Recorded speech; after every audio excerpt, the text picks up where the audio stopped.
Leonardo Pinho, nosso convidado de hoje, sempre esteve envolvido na luta por uma sociedade mais justa. Por 7 anos, o Léo esteve à frente da Unisol Brasil, Central de Cooperativas e Empreendimentos Solidários. Também foi presidente do Conselho Nacional dos Direitos Humanos de 2019 a 2022. E atualmente é vice-presidente da Abrasme, Associação Brasileira de Saúde Mental. No momento, uma das lutas em que o Léo Pinho está envolvido é em defesa dos dependentes químicos da Cracolândia, em São Paulo. A Cracolândia está vazia e a questão é onde foram parar essas pessoas que circulavam pela região. Como vai, Léo? Prazer, honrado em recebê-lo aqui, o privilégio de conversar com você, sobretudo nesse momento de tanta tensão no centro da capital de São Paulo. A gente, acabei de falar aqui sobre essa questão, não só onde estão essas pessoas, mas de que forma que elas foram retiradas e qual a consequência disso, né? Eu tenho escutado e lido muito sobre isso, interrupção de tratamentos de algumas pessoas, etc. Eu já quero te agradecer por você ter passado no jornal comigo, no TVT News, segunda edição. Bom, vamos lá. Como é que você primeiro enxerga e faça uma análise, por favor, desse momento?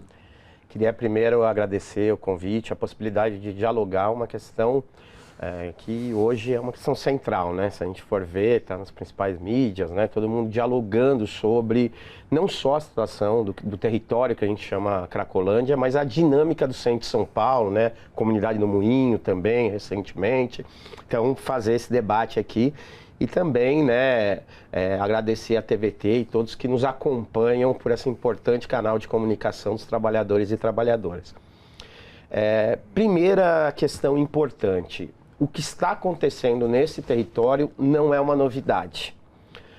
Por mais que, obviamente, o ambiente político, tanto o governo do estado, a prefeitura, tenta passar, não, estamos agora fazendo uma ação que está resolvendo, que estamos esvaziando as ruas e apresentando como uma solução e como uma novidade de abordagem, não é. A gente já viu esse filme. Então essa é a primeira questão importante da gente comentar aqui, né? Eu já fui presidente do Conselho Municipal de Drogas da cidade de São Paulo, Comuda, já fui vice-presidente do Conselho Estadual de Direitos Humanos e hoje estou como consultor da Comissão de Saúde Mental e Drogas do Conselho Nacional de Direitos Humanos e nós realizamos uma missão agora recentemente, há 1 mês e meio atrás. Também acompanhamos a visita da secretária nacional de política de drogas do Ministério da Justiça, que também visitou o território. Então a gente sempre está acompanhando aquela região. E por que eu estou dizendo que não é uma novidade? Teve uma ação que foi feita inicialmente pelo governo Kassab, quando ele esteve na Prefeitura de São Paulo, e depois também com o João Dória, que tinha uma concepção, tanto que o Kassab dá o nome da operação Dor e Sofrimento. Eu sinceramente acho que o Kassab foi o mais honesto em dar o nome, porque ele deixou claro qual era a visão de política pública com aquele território. E qual era essa concepção? Eu crio uma situação de insustentabilidade para os usuários e usuárias, com forte abordagem policial, causando desconforto nas pessoas, empurrando as pessoas. Dor e sofrimento. Isso, que há dor e sofrimento, a partir disso, a ideia era a pessoa não ter outra alternativa a não ser procurar o tratamento. Era esta a visão que o Kassab ali inaugura e dá o nome a esse programa. E eu falo porque é o mais honesto, deu um nome do que era mesmo a concepção, né? Causar dor e sofrimento nas pessoas para ela buscar tratamento. É uma ideia de que precisamos de uma ação de choque para resolver o problema. O que aconteceu? Se vocês que nos acompanham procurar nas mídias, pôr ali nos buscadores, coloca lá esse programa e o fim da Cracolândia Kassab. Ali a gente tem um anúncio porque foi feita uma grande operação policial, em que, articulada com o governo do estado da época, que empurrou, dispersou as pessoas daquele território. E aí filmaram à frente ali ainda, na Estação da Luz, porque a chamada Cracolândia estava nesse momento mais próximo ali da Estação da Luz, e filmaram as ruas vazias. E aí colocaram em toda a imprensa, as ruas estão vazias, o fim da Cracolândia. Depois, com João Dória, a gente também vê essa reedição e ele disse, vou atuar firme, duro, vou perseguir, vou atrás, vou usar as forças de segurança para dar um basta, aqueles discursos. E ele também depois, em um novo momento, anuncia o fim da Cracolândia. E aí ele filma ruas vazias. Quanto tempo demora nesses 2 episódios? Quanto tempo demorou para as cenas voltarem a gente poder enxergar direito? Na gestão do Kassab, ele fez isso e depois eles fizeram, na verdade, as pessoas ficavam andando pela Cracolândia. O fluxo ficava andando. Então, era assim, ele filmava vazio aqui, mas era porque ele estava empurrando o pessoal para outra área. Tá. Tanto que eles foram para a Praça Princesa Isabel. E aí ficou uma grande concentração. Eu lembro que a gente fez uma missão lá do CNDH e foi acompanhado na época pelo deputado Paulo Teixeira, pelo Eduardo Suplicy e outros parlamentares. E a gente andou nas barracas no meio da Praça Princesa Isabel, ouvindo depoimentos de violência policial, de interrupção de tratamentos na área de saúde, interrupção do acompanhamento das políticas de assistência social. E depois a gente vê essa reedição com Dória. Em geral, em diferentes momentos, o do Kassab demorou um pouco para voltar para as regiões de origem, porque teve esse fluxo de ficar empurrando o fluxo para várias regiões. Mas durou por volta de 3 meses, aí já estavam novas concentrações de novo. Na do Dória, foi uma ação muito mais midiática. Ele anunciou porque estava aquelas disputas para cenários eleitorais, ele estava testando o nome, então também tinha a ver com esse componente político. No caso dele, não demorou 1 mês, o fluxo já estava nas mesmas ruas, nas mesmas regiões que se encontravam antes. Ô, Léo, agora a gente tem uma fotografia, me corrija se eu estiver errado, mas a gente tem um novo componente aí que são as redes sociais, né, que ao longo dos anos, cada vez mais, a vida está virando um grande reality. Então, eu vejo na internet, né, hoje, aliás, logo quando eles anunciaram, minutos depois, tinham imagens de celulares em cima de prédios, apartamentos, mostrando já o fluxo ali. Então, já cai a mentira, né, depois de alguns minutos, né? Agora é muito mais difícil, porque antes as redes sociais, né, apesar de já tinha, sim, mas a capacidade dos próprios celulares filmarem, se aproximando era mais, então era mais difícil. A gente tinha que reunir filmagens indo no local, sim, mesmo. Tanto que, sim, eu fiz algumas filmagens pelo Conselho Nacional, indo mesmo nos lugares, um pouco sendo abordado ali, um pouco sendo questionado pela Polícia Militar naqueles momentos, às vezes pela Polícia Civil, e a gente fazia isso em loco. Hoje em dia, não. Qualquer pessoa do alto ali de um prédio, nas ruas mesmo, passando, a gente teve isso. E eu também fui procurado, e foi impressionante, por canais de comunicação, locais de bairro, sabe os jornais de bairro? Sim. Muita reclamação de jornais de bairro da Zona Norte. Porque estavam migrando para lá. Porque teve a ação, né, no final de semana, ali para a segunda da semana passada, e muitas pessoas foram para aquelas regiões, sabe ali aquele caminho da Cruzeiro do Sul, Armênia, sim, atravessou, Tietê e tal, e muitas pessoas foram para ali aquele entorno do Carandiru, do metrô Santana, ali daquele viaduto, né, que o metrô passa por cima, né, na verdade ali por baixo, muita concentração de novos, porque sempre ali, sim, também é um território que tem pessoas em situação de rua, mas comerciantes e moradores reclamando de mini cracolândias que começam a se formar nessas regiões também da Zona Norte. Outros bairros também começaram a relatar. E houve também denúncias sobre Guarulhos também, que algumas pessoas foram para aquele território, inclusive a Prefeitura de Guarulhos falou, olha, a gente vai investigar com calma para ver se tem relação direta, enfim. Mas começaram a filmar essas novas cenas também e essa espalhamento pelo centro. Porque essa modalidade que inicia lá com dor e sofrimento, que passou por Dória, o próprio Nunes já fez isso na gestão passada, já mostrou ruas vazias. Qual é o efeito imediato? Ela cria um espalhamento. E eu quero dizer aqui, até com quem nos acompanha, eu fui estudante do Liceu Coração de Jesus, um colégio muito tradicional do Campos Elíseos.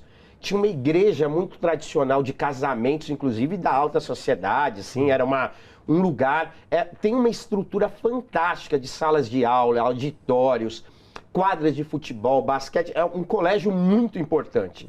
Nesse espalhamento do dor e sofrimento do Kassab, as pessoas foram empurradas para dentro do Campos Elíseos.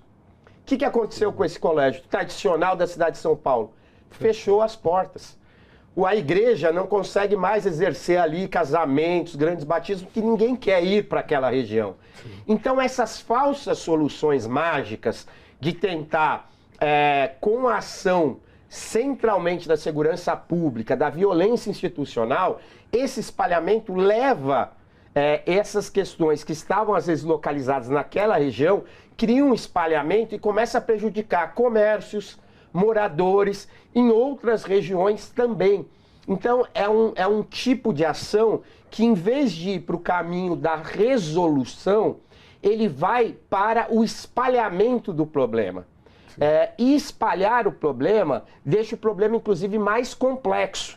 Porque, por exemplo, esses comerciantes, esses moradores começam também a ficar afoitos. Às vezes a gente vê violência entre as pessoas, entre moradores que... eu sempre digo, os moradores também estão muito pressionados, porque ninguém quer ter uma cena de uso na sua porta. Sim. Então, qualquer lugar que aparece, as pessoas começam eu vou resolver, e aí começa também aquelas saídas de vou resolver pelas próprias mãos, né? Um certo justiçamento. Sim. Então, esse espalhamento também causa esse desconforto social no tecido social, nas comunidades. Então, é um caminho que São Paulo já viu e que ele não dá resultado. Ele espalha o problema, cria novas estratégias de reorganização e não vai na raiz do problema. O raiz do problema é que a gente tem, na cidade de São Paulo, obviamente por ser um polo de grande atração, aqui é um lugar que tem o maior turismo empresarial, aqui é a principal capital do país, inclusive da América Latina. Então aqui é um atrativo. Sim. Vamos dizer, para o bem ou para o mal. Assim como outras capitais espalhadas pelo mundo que tiveram o mesmo problema e não foi dessa forma que resolveram. Sim, porque é uma coisa óbvia, é um consenso. Inclusive por autores especialistas, por comandantes de força de segurança que fizeram, inclusive, pós-graduação, apresentaram. A gente tem vários especialistas com várias visões, vamos dizer assim, sobre segurança pública. Mas uma coisa é concreta. A gente sabe que essas pessoas em cenas de uso, o que é uma cena de uso? É uma concentração de pessoas que fazem uso prejudicial, problemático da droga. E a gente fala das drogas proibidas, mas sabe qual é o maior consumo, inclusive na chamada Cracolândia? Álcool. O corote, né? O chamado corote. Porque é mais barato, inclusive, do que a droga. Então, o maior consumo, o consumo mais sistemático é do chamado corote. Então, é um problema integrado de drogas ilegais e drogas lícitas, legais, que também tem um uso abusivo nisso, que cria o que, objetivamente? Uma degradação das pessoas, da sua saúde, mas também a ruptura de vínculos sociais e familiares. Essas pessoas, pelo uso abusivo de álcool e drogas, elas rompem também o seu tecido social. Então eles rompem, às vezes Por exemplo, eu já encontrei na Cracolândia gente que tinha feito pós-graduação. Já vi na Cracolândia pessoas que eram músicos profissionais, já vi ator, já tive contato com pessoas de diversos níveis sociais. Sim. E essas pessoas romperam vínculos sociais, às vezes na universidade, na música, na arte, na família. Então essas pessoas também têm o uso problemático do álcool e drogas, cria essa desvinculação social. Sim. E discutir saídas, ela passa primeiramente por uma coisa: intersetorialidade. Por quê? As pessoas são singulares, as pessoas são diferentes. Tem pessoas que vão buscar sua recuperação, a sua reabilitação, às vezes é pelo caminho da fé. Sim. Da espiritualidade. Tem pessoas que encontram, por exemplo, inclusive na região da Cracolândia, a gente tem trabalhos, pessoas que entregam alimentação, mas que têm o intuito de fazer o vínculo com a espiritualidade. A gente tem de pessoas que são líderes religiosos de matriz africana, que trabalham e fazem trabalho com aquela população. Nós temos espíritas que fazem trabalho com aquela população. A gente tem várias denominações cristãs, católicas, que fazem trabalho com essa população, porque às vezes para algumas pessoas essa coisa de se reconectar e construir um novo projeto de vida se dá pela fé. Passa por aí. Então, tem pessoas que operam através de estratégias de redução de danos. Às vezes eu vou cuidar do pé doente, da boca com a ferida, e ali eu produzo um vínculo com os profissionais de saúde e tal, e essa pessoa consegue ser tocada, consegue avaliar que é possível construir novos caminhos. Sim. Tem pessoas que vão buscar ressignificar, às vezes porque conseguiram um trabalho. Tanto que no programa de Braços Abertos tinha esse elemento, né? Sim. Fazer varrição, fazer um bico. Tem muitos que trabalham com reciclagem de material reciclável. Um mínimo de dignidade pode virar uma chave. Pode virar uma chave. Tem um projeto fantástico ali no território que oferece banho para as pessoas, mas não é de graça. Eles cobram ali R$1, né? Que é o banho ali e tal. Eu fui no projeto e eu vi vários usuários. Eu gosto de conversar com as pessoas. Porque às vezes a gente acha que sabe as saídas, e político também, né? O prefeito acha, o secretário, ou especialista. Eu acho que a gente tem que ser mais humilde de entender que a gente tem que ouvir as pessoas. O centro de qualquer política pública exitosa é ouvir as pessoas. Eu acho que esse é o maior sentido da Constituição Cidadã. Vamos ouvir quem é atingido pela política pública. Sim.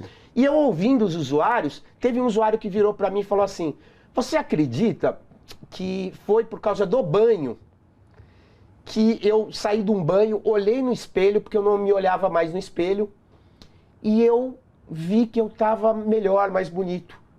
Isso me virou a chave para me buscar tratamento. Olha que interessante, foi um banho e um olhar no espelho. Então, às vezes a gente acha que é o tratamento, a espiritualidade, a segurança pública. Nesse caso foi. Então, a primeira questão para trabalhar em cenas de uso, para trabalhar com pessoas que têm uso problemático de álcool e drogas, é intersetorialidade. Eu tenho que ter um cardápio de opções.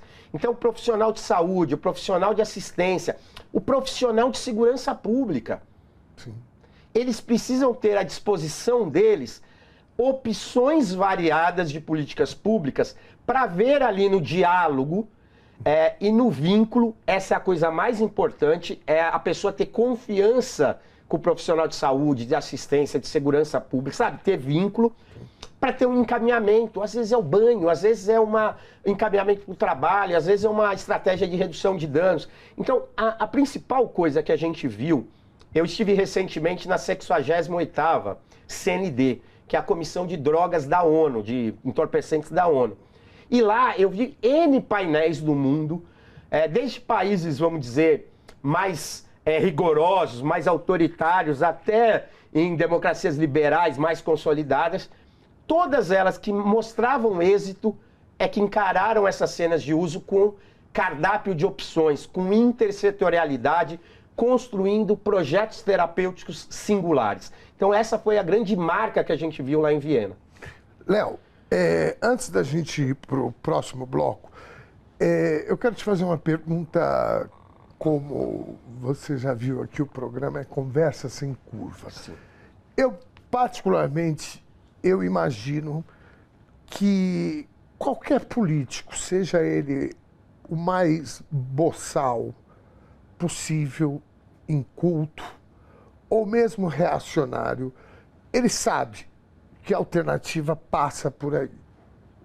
Você falou uma questão, quando você citou o Dória, que é o calendário eleitoral. Esses caras, na minha opinião, são movidos exclusivamente pelo calendário eleitoral.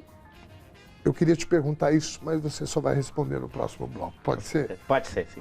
Não saia daí, a gente está de volta já.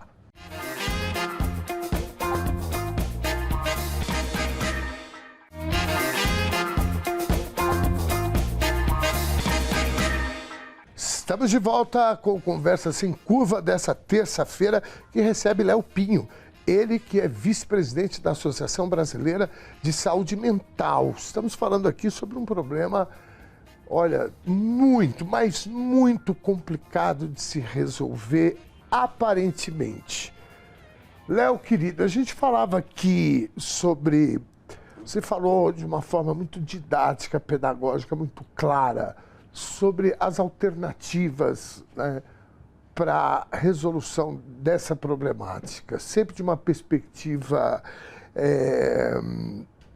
diversa, de diversas políticas públicas, de um cardápio, como você usou. E eu te perguntei se não é possível, na minha opinião, como eu disse, que os políticos não saibam disso. A questão, novamente aqui falando da minha perspectiva, é que isso não se resolve no estalar de dedos. E, infelizmente, o calendário eleitoral ele acaba influenciando e provocando essas medidas desumanas, para falar o mínimo. Como é que você avalia isso? Fique à vontade para discordar, inclusive. Não, infelizmente, o que a gente vê historicamente nesse território, mas em outras cenas de uso, por exemplo, eu tenho viajado o Brasil porque a gente está revisando o Plano Nacional de Drogas. Quarta-feira eu vou a Cuiabá, a gente vai muito ao Rio, em outras capitais do Brasil, inclusive em grandes cidades, não necessariamente que são capitais, por exemplo, aqui Campinas está entre as 10 com maior concentração de população em situação de rua, com cenas de uso. O que a gente tem visto? Que, infelizmente, o proselitismo político domina estratégias e narrativas e ações desastrosas como essa, que tentam vender para a população soluções fáceis para problemas complexos. Isso a gente está falando aqui do território da Cracolândia, das cenas de uso, mas a gente vê em outras áreas também. A gente também vê em áreas, por exemplo, de educação, às vezes umas saídas mirabolantes. Eu lembro quando fizeram escola de lata em São Paulo, né? Não, agora vamos zerar as filas, vamos zerar isso e tal, e aí inaugurar a escola de lata, que na verdade não são respostas, né? Sim. Então, o proselitismo político, a agenda eleitoral, a agenda política de projetar líderes, né? Por exemplo, esse ano, pós a eleição municipal, já começa uma corrida de quem vai se colocar como candidatos a governo do estado e à presidência da República. Esse calendário já está na ordem do dia, já partidos já lançam pré-candidatos à presidência, a governo, tem gente já se anunciando. E projetos mirabolantes. E aí vem o quê? O proselitismo político, que é utilizar dos problemas sociais, econômicos da população. A gente vê, inclusive, o debate do INSS está pautado por isso, porque ninguém está discutindo a questão. Às vezes eu vi que gravaram um vídeo que viralizou, mas não para buscar soluções para essas pessoas que foram lesadas, mas um certo proselitismo político de tentar, na verdade, dar soluções mágicas para problemas complexos. Sim. Então, o que acontece? Infelizmente, nessa região, eu já vi, sem brincadeira nenhuma, o anúncio, no mínimo, de 4 vezes o fim da Cracolândia, em governos diferentes. E com o mesmo método. Eu ponho a polícia, espalho o pessoal, filmo a rua anterior que estava concentrada e falo: semana passada, olha como estava. Agora, olha como está. Então, essas saídas, infelizmente, não vão na raiz do problema. E pior, eu acho, vem de uma certa ilusão para a população. E aí imagina você, um morador que tem o fluxo na sua porta. Aí no dia seguinte, ou em meses, né, num mês você vê a diminuição e aí vê o fim, né, da sua rua, você vai falar o quê? Pô, que legal, acabou aqui. Mas, como a gente já viu, esse pessoal se reorganiza, vai para outros territórios da cidade. Então isso não é uma solução. Pode ser momentânea e pontual para aquela rua. Mas não é nem a médio prazo para a sua rua, porque pode ter um processo de reorganização, como aconteceu anteriormente, e muito menos para a cidade, porque a gente espalha o problema, atingindo novos comércios, atingindo novas regiões. Então, isso é uma coisa muito grave. Mas além do componente do proselitismo político, eu acho que a gente precisa adensar aqui e colocar um outro componente. Existem interesses econômicos, imobiliários, em torno da movimentação dessas cenas de uso. Que é o quê? Por exemplo, se eu tenho uma cena de uso aqui, exemplo, na Rua Helvétia, o que acontece com os terrenos, com os imóveis daquela área? Preço lá embaixo. Lá embaixo. Aí vem setores imobiliários e adquirem aquelas regiões. Esses setores são grandes têm poder econômico, empresas por trás. Político. E, obviamente, influências políticas. Aí ele consegue com que o prefeito, com o governador, empurre aquelas pessoas para 3, 4 quadras, 5 quadras para lá. Ele comprou na baixa e tem um processo de valorização. E, neste momento, na região do centro de São Paulo, está um debate da reestruturação do centro. Então a gente também precisa, você que está nos ouvindo, também, a gente perder às vezes a inocência de achar que é um problema, é só de saúde pública, é só de segurança, fica esse debate maniqueísta, mas além do proselitismo político, desses interesses, há interesses econômicos poderosos. Essa reestruturação do centro, a vinda da sede do governo do estado, tudo isso que a gente viu na semana passada, eu estive na plenária com os moradores do Moinho. A gente esteve lá acompanhando pelas comissões do Conselho Nacional de Direitos Humanos. A gente viu claramente um jogo por trás de setores da especulação imobiliária se reposicionando diante dessa possibilidade da vinda do governo do estado e uma certa reestruturação do centro de São Paulo. Isso não é uma novidade. Se a gente vê em outros países, o que a gente viu em Barcelona, inclusive a crise que está, não sei se vocês estão acompanhando aqui, Lisboa, Barcelona, várias capitais, os moradores tradicionais estão contra o turismo, contra essas reestruturações, porque os aluguéis viraram insustentável para as pessoas reais, moradoras dessas comunidades. E a gente também vê que esse sumiço da Cracolândia também está relacionado com o projeto da especulação imobiliária, do interesse de poder econômico com essa possível reestruturação. Então eu queria também incluir no nosso papo, que aqui é uma conversa sem curva, além do ambiente político, esse ambiente também dos interesses econômicos em torno desse projeto de reestruturação do centro. E quando a gente está falando aqui de interesse econômico, nós não estamos falando de R$1 milhão, R$2 milhões. São bilhões de reais ou de dólares, se quiserem, que nós estamos falando. Nós não estamos falando de valorizar um imóvel ali, o sobradinho da esquina. Nós estamos falando de uma reestruturação do centro e que mexe com muita grana. E como você falou, muita gente poderosa. Léo, querido, tem um recorte que eu quero trazer para a nossa conversa. Hoje, a gente tem já uma definição do quadro eleitoral em Portugal. A extrema-direita cresceu. Lá o Partido Socialista Português ele ficou espremido entre a extrema-direita e a direita. E qual foi a pauta, né, que eles pegaram? A questão dos imigrantes. Então, isso acontece nos Estados Unidos, outros países que a extrema-direita vem ganhando musculatura. Aqui no Brasil a gente teve, né, um início dessa discussão, porque as pessoas falam, não, mas aqui a gente não teve isso. Não, nós tivemos. O Jair Bolsonaro dizia que, em relação aos venezuelanos e etc., a entrada lá, né, pela fronteira.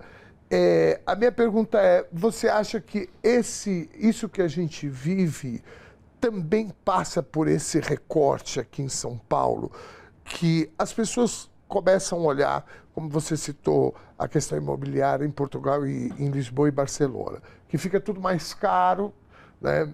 E aí as pessoas também querem uma solução, seja ela qual custo for, né?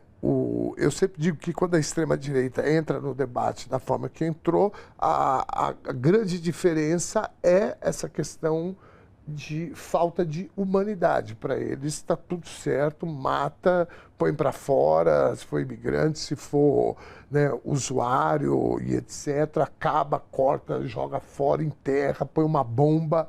É assim que essas pessoas se colocam. E a minha preocupação é que, como aconteceu em outros lugares em relação a essa questão migratória, aqui em São Paulo, o que me parece é isso, porque também tem muitas pessoas, como você falou, que estão à margem, né, desse campo visual que você traz, desses fatores, e que falam, não, eu não aguento mais aqui na minha porta, ou na porta da casa do meu filho, ou no trabalho, ou no centro da cidade, esse tipo de situação. E já que não vai de um jeito, vai de outro. É um risco que a gente corre, Léo. Com certeza, foi até interessante você citar a eleição portuguesa. Eu também sou cidadão português, votei no processo eleitoral, conheço muito a dinâmica de Portugal, inclusive o partido, né, que ganha, assim, a centro-direita ganhou, não são os grupos de extrema-direita, isso é importante. Eu estive, inclusive, numa missão em Bruxelas, negociando com o atual ministro da Agricultura de Portugal, José Fernandes, que é do partido da centro-direita, mas é uma pessoa a favor do euro, da democracia. Então, o setor que ganhou não é o setor, por exemplo, que a gente viu no Brasil, no 8 de janeiro, na depredação das instituições. É um setor que preza pelas instituições. Então, em Portugal deu esse resultado, agora tem que montar uma composição, né? Mas o que a gente está assistindo? Eu te falei que eu fui na 68ª reunião da CND, da Comissão de Drogas da ONU. Essa comissão ela é muito importante porque as drogas, não debate só a droga, a substância em si, né, para quem está nos assistindo, mas autoriza o uso de bases militares. Eu não sei se vocês que nos acompanham sabem que o Trump justificou as tarifas contra os países por causa dos opioides. Sim. Então, o debate sobre política de drogas, ela envolve, inclusive, estratégias militares, envolve questões econômicas de fundo, por exemplo, a justificação agora do Trump das tarifas contra o Canadá, México, China, sobre a situação dos opioides. E nessa reunião em Viena, uma coisa que eu fiquei um pouco assustado. Havia nos organismos internacionais uma coisa que chamava espírito de Viena, que era o quê? As diplomacias, os ministérios... Sabe uma coisa que não chegava a consenso de jeito nenhum? Espera um pouco, vamos amadurecer. Só colocamos lá em debate quando a coisa estava amadurecida. E não tinha muita votação. A gente brincava até que a plenária final era assim, se você não conseguiu implementar a sua agenda, na plenária final não vai aparecer porque era esse espírito de Viena. E a gente viu os Estados Unidos, acompanhado da Argentina, rompendo esse espírito e fazendo questão de votar qualquer resolução.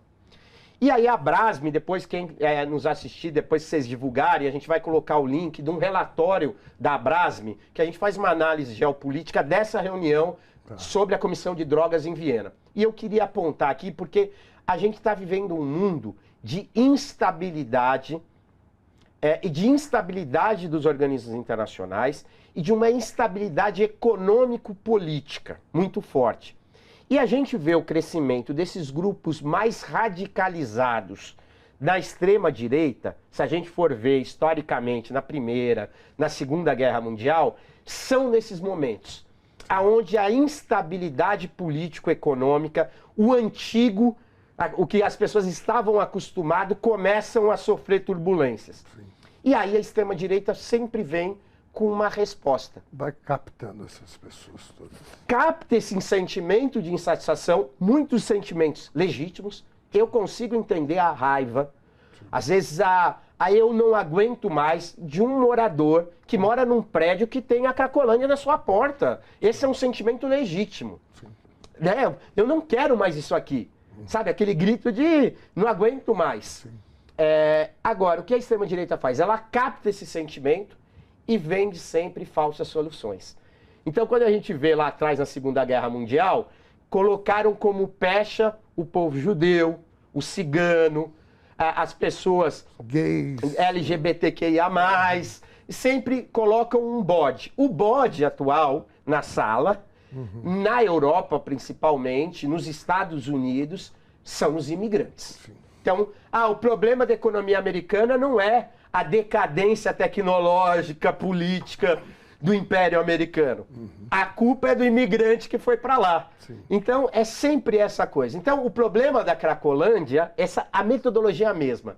Não é da descontinuidade de políticas públicas. Não é essa coisa de cada prefeito inaugurar uma operação nova, inaugurar uma política pública sem avaliar o que foi feito antes, sem corrigir e melhorar o que deu certo. Então, o que marca aquela região é a descontinuidade. Então, em vez de responsabilizar a gestão pública, a descontinuidade das políticas públicas, o que eu faço para esse sentimento legítimo? Não aguentamos mais. Eu ponho um bode na sala. Quem é a culpa? Do usuário, da usuária, aquela pessoa que quem conhece a Cracolândia, quem vê as fotos, são pessoas que já estão no limite da sobrevivência. São pessoas pele e rosto. Sim. É nítido que aquelas pessoas estão doentes, que têm problemas gravíssimos de saúde, de assistência social, já são pessoas que já sofrem a exclusão, a violência institucional, a violação de direitos. Tem pessoas ali que vivem isso há décadas. Sim. Então eu responsabilizo geralmente o polo mais fraco para justificar políticas de exceção, políticas de violação e muitas vezes política de extermínio aos mais fracos. Além de ser uma posição que não resolve, que não é madura politicamente, que engana esse sentimento legítimo, ela é, em última instância, uma posição covarde. O que aconteceu na Segunda Guerra Mundial foi covarde, desumano, porque responsabiliza aquela pessoa que está, vamos dizer, com maior nível de dificuldade, de vulnerabilidade, os mais vulneráveis. Covarde. Então, eu acho e classifico essa posição como covarde, porque responsabiliza quem já está em sofrimento, quem já está em alta vulnerabilidade. Muito bem. Léo, como que a gente resolve essa questão? Você responde no próximo bloco, pode ser? Com certeza. Não saia daí, a gente está de volta já.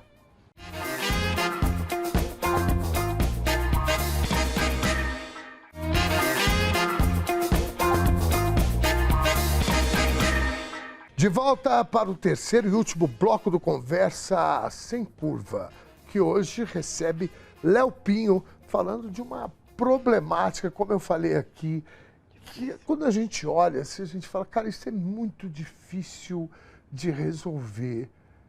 Mas eu tenho minhas dúvidas, Léo, se o grau de dificuldade, não estou falando do tempo que é necessário, mas o grau de dificuldade não me parece assim ser tão complicado. Na minha opinião, o que mais atrapalha é o calendário político, é o oportunismo financeiro e a falta de uma visão minimamente mais humana de parte da sociedade. Como é que você classifica isso, Léo? Primeira, acho que elemento que a gente precisa refletir é o proselitismo político, a tentativa de utilizar esses problemas sociais graves, de pessoas em alta vulnerabilidade, para ter ganhos políticos eleitorais, ele cria uma situação muito objetiva. Cada prefeito, cada governador que entra, cria um novo programa, dá um nome, então já teve Dor e Sofrimento, Caronte, Redenção, um monte de nomes, e cada um traz a sua solução. E aí o morador, o comerciante, os usuários, os trabalhadores de saúde, de assistência social, as pessoas que vão dizer, convivem com esses territórios, né? A gente está falando da região aqui do centro, mas existem cenas de uso, inclusive nas periferias de São Paulo. Quem convive com esses territórios sabe que o que a gente precisaria é uma primeira coisa, continuidade das políticas públicas. Então, por exemplo, para fazer uma avaliação científica, se está dando certo uma coisa na região da Cracolândia ou não, eu preciso de tempo. Eu preciso avaliar se um programa foi estabelecido e se ele teve continuidade em gestões diferentes, às vezes de matizes ideológicas diferentes, essa é a beleza da democracia brasileira, aí eu fazer uma avaliação. Olha, a gente passou por um governo de centro-esquerda, um de centro-direita, a política pública foi continuada e os resultados são esses. Sobre a região do centro eu não tenho isso. Porque, por exemplo, a grande programa diferente, todos, a maioria reeditou essa política do Kassab, do dor e sofrimento. Mas nós tivemos no Haddad o de braços abertos, que aí é um contraponto a esses modelos que a gente viu, que foram a maioria da visão dos programas. Só que para fazer uma avaliação de mais consistência sobre de braços abertos, eu não poderia só avaliar durante a gestão Haddad. Eu até teve coisas que foram boas, outras que não. Mas eu teria que avaliar se a ideia e a concepção de gerar tratamento, trabalho e teto, né, moradia, que era a tríade do programa de braços abertos, se isso está dando conta. Porque era isso colado com inteligência e segurança pública. Sim. Era essa a concepção do de braços abertos. Léo, se você me permite, e tem um componente aí que o Haddad foi prefeito por uma gestão. E eu imagino que para você implementar um programa desse tamanho, com a complexidade que ele tem de áreas, de políticas transversais a serem elaboradas, tudo isso leva um tempo, né, dentro de uma máquina administrativa. Então, eu acho que ainda tem esse recorte ainda, né? Está correto? Não, correto, certíssimo. O primeiro é a continuidade. Nós não temos continuidade entre as gestões das prefeituras. Depois, o segundo elemento para construir uma saída de médio e longo prazo de solução, né? Que é isso que a gente está discutindo nesse bloco agora. É o pacto federativo. Então, além da continuidade dos programas e das ações, vamos dizer, melhorando o que está dando certo, corrigindo o que não deu tanto certo, mas continuando numa lógica em gestões diferentes da prefeitura, esse é o primeiro elemento. Mas tem um segundo, que é o pacto federativo. Eu preciso entrar com recursos humanos, financeiros, de estratégias, entre os três atores do pacto federativo: prefeitura, governo do estado e governo federal. Por exemplo, no de braços abertos, eu tive um enfrentamento na implementação do de braços abertos com o governo do estado. Então, mesmo que ele tivesse continuado, ele não tinha o segundo elemento, que é um acordo e uma pactuação de apoio mútuo, de sustentação mútua do programa no pacto federativo. Então, por exemplo, a solução que a gente viu no Moinho na última semana foi o quê? O governo do estado, a prefeitura e o governo federal anunciando Minha Casa Minha Vida, auxílio aluguel. Por quê? Porque a saída precisa ser integrada. Porque às vezes o terreno lá, no caso do Moinho, é federal, mas a polícia civil e militar é estadual, a GCM, os programas de habitação municipal. Então, quando você não tem, então esse é o segundo elemento. Primeiro é continuidade, o segundo é acordo no pacto federativo. Tá. E o terceiro? Pacto entre os poderes. Eu preciso que um programa, além de continuidade, além de pactuação entre município, estado e federação, né, o nacional, eu preciso que os três poderes também coloquem as pessoas, tanto moradores, usuários, comerciantes, as pessoas que convivem naquele território, na cena de uso, impactado por ela, também sejam acompanhadas pelo poder legislativo. Então não adianta eu ter acordo no poder executivo. Sim. Prefeitura, governo do estado e federal, as prefeituras continuarem os programas, se eu tenho também o legislativo jogando contra. Então eu preciso também criar sinergia com o poder legislativo. E preciso produzir sinergia com o poder judiciário. Então eu preciso ter o Ministério Público atuando, fiscalizando, cobrando, a Defensoria Pública garantindo, através do Núcleo de Direitos Humanos, o atendimento dessas pessoas. Isso tudo integrada num programa que tenha um cardápio de situações. E esse é o quarto elemento. intersetorialidade. Então eu preciso também que não possa ser, não, então porque fica uma dicotomia. É um problema de saúde ou de segurança pública? De nenhum dos dois isoladamente. Não adianta eu também abrir CAPs, abrir unidade de acolhimento e não ter a turma da assistência junto, não ter a turma da moradia, não ter a Secretaria do Trabalho, Secretaria de Direitos Humanos. Então eu preciso também, como quarto elemento, da intersetorialidade. Porque... Inclusive, perdão, Sim. com a polícia.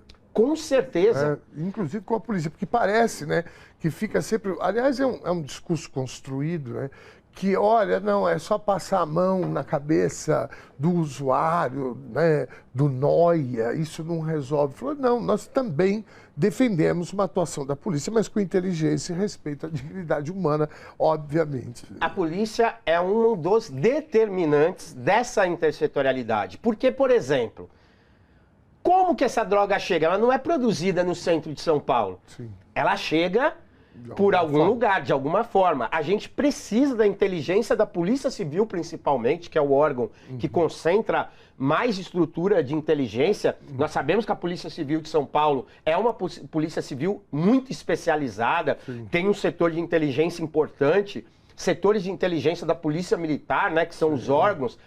Agora, lembra do Pacto Federativo? Precisa estar ligado à Polícia Federal. Porque muitas dessas drogas que chegam aqui no centro vieram de outros países. Então eu preciso de integração de ação. Então essa intersetorialidade e esse pacto federativo não são dos governos só. São das instituições de Estado, por exemplo, Polícia Federal, Civil e Militar. Mas esse elemento do quarto, que é a intersetorialidade, ele é fundamental. Porque eu preciso que o agente de segurança, que o profissional de saúde, de assistência social, um profissional da área da cultura que está desenvolvendo um projeto cultural ali, da Secretaria do Trabalho, tenha a opção na mão dele, quando está na conversa com o usuário, de dar uma saída. Sim. Olha, tem um banho. Um cardápio, isso, como você falou. Então, a gente defende muito na Abrasme, no Conselho Nacional de Direitos Humanos, inclusive no Conselho Nacional de Drogas, no CONAD também tem essa discussão, de que nós precisamos de uma política integrada entre os poderes, entre esses sistemas, entre o Pacto Federativo e intersetorial. Porque aí, por exemplo, por que não instituir no centro de São Paulo uma rede de unidades de acolhimento? O que são as unidades de acolhimento? São equipamentos tipificados no Sistema Único de Saúde que acolhem pessoas que romperam vínculos familiares e precisam de um atendimento de saúde por fazer uso abusivo de álcool e drogas. Então eu preciso, aqui na região central, dessa opção de ter essas unidades de acolhimento, essas moradias provisórias, né? Vamos dar o nome assim para as pessoas que estão nos assistindo entenderem, para encaminhar essas pessoas. Sim. Por que não implementar um programa que deu certo em Nova York, que deu certo no Canadá, que deu certo em Portugal, em tantos países, inclusive na América do Sul, inclusive em Franca, aqui no município próximo, que é o Housing First, o Moradia Primeiro. Uma estratégia. Nós temos tantos imóveis abandonados no centro de São Paulo, que a gente poderia fazer parcerias com entidades, por exemplo, como o Fundo FICA. Fundo FICA são de arquitetos que fizeram parceria com o padre Júlio Lancelotti e conseguiram lugares, reformaram e tiraram as pessoas da situação de rua e encaminharam para isso. Por que não ter um programa desse? Sim. Sabe um programa que foi muito elogiado pelos usuários da Prefeitura de São Paulo? O POT, Programa Operação Trabalho. Lá no território tem um coletivo que chama Tem Sentimento, que trabalha com mulheres trans, cis, na área de costura. E se formalizaram numa associação, tem CNPJ, tem parceria com o Instituto CIA e geram postos de trabalho. Imagina eu ter a prefeitura ajudando a fazer uniforme escolar, fazendo materiais para os equipamentos públicos, contratando essas pessoas da Bolsa Pote, associado a grupos de cooperativas e associações, resgatando esses usuários. Então, o que a gente precisa são, primeiro, sair do proselitismo político, chamar a sociedade, chamar os poderes, aí eu falo dos 3 poderes executivos, né, nos 3 instâncias, mas poder legislativo, judiciário, sociedade civil, e criar um plano, um cardápio intersetorial para trazer dignidade a essas pessoas, mas não só para as pessoas usuárias. E aí quem está nos assistindo, eu queria falar francamente com vocês. O morador, o comerciante, que às vezes sustenta o seu negócio, sustenta a sua família através daquele negócio, que sofrem com esse abandono, com esse descompasso, com essa descontinuidade das políticas públicas e tem cenas de uso nas suas portas e que clamam por uma saída. Legitimamente. Legitimamente, mas a saída não pode ser soluções mágicas, precisam ser a integração das políticas públicas. Léo, porque ou é isso ou é a barbárie. Sim. Nós não temos outra alternativa, tá correto? Com certeza. Léo, enquanto você falava, eu fui imaginando esse mundo, né? Ou essa política pública construída por vários setores. E me ocorreu que a única forma de uma política pública ser uma política de Estado e não mais de governo é dessa forma, quando você consegue unificar os poderes, as instituições. Está correta essa avaliação? E uma política de Estado, nesse sentido, passa por essas questões, é isso? Com certeza. E a gente tem um exemplo muito próximo aqui no Brasil que a gente vê isso. Lembra quando tentaram transformar o tema vacinação das pessoas num ativo político, de usar como arma política para... O Sistema Único de Saúde, o Plano Nacional de Vacinação é uma política de Estado. Então, mesmo o governo, lideranças políticas e responsáveis que tentaram usar o sentimento de medo da população diante de uma pandemia que ninguém conhecia isso... Chegou a matar quase 5 mil pessoas por dia. Né? Chegamos nisso.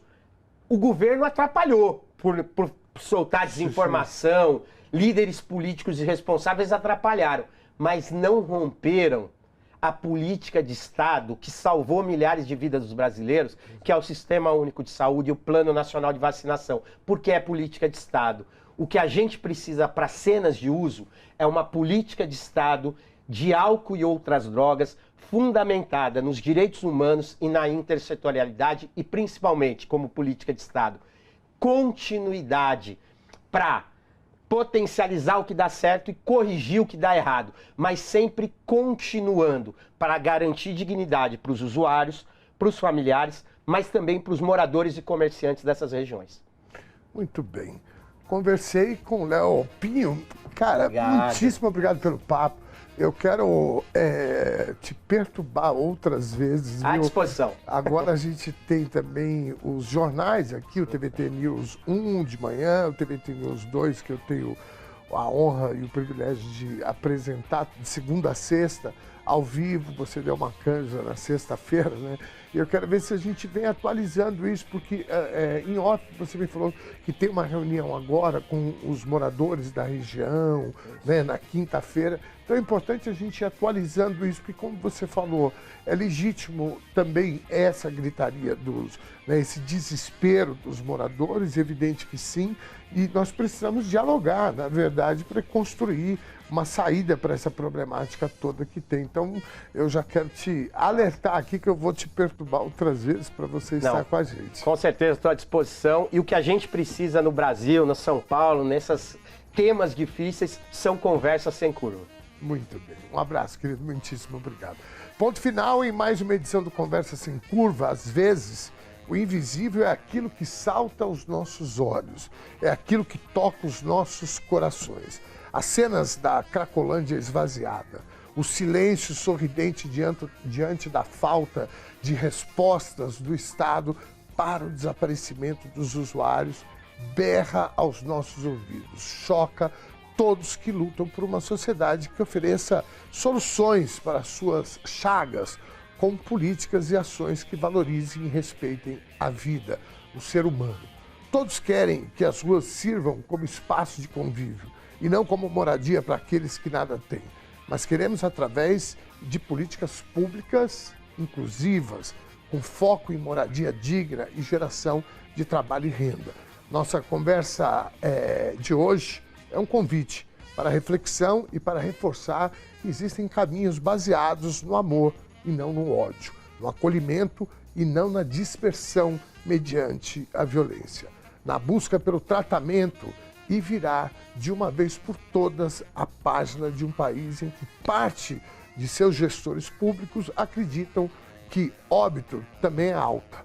A alta de nossa sociedade, para nós, está na justiça e na igualdade social. Convidamos você a militar com a gente no campo, onde possamos criar um Estado que sirva de manta à dignidade e ao acolhimento. Beijo grande e até a próxima!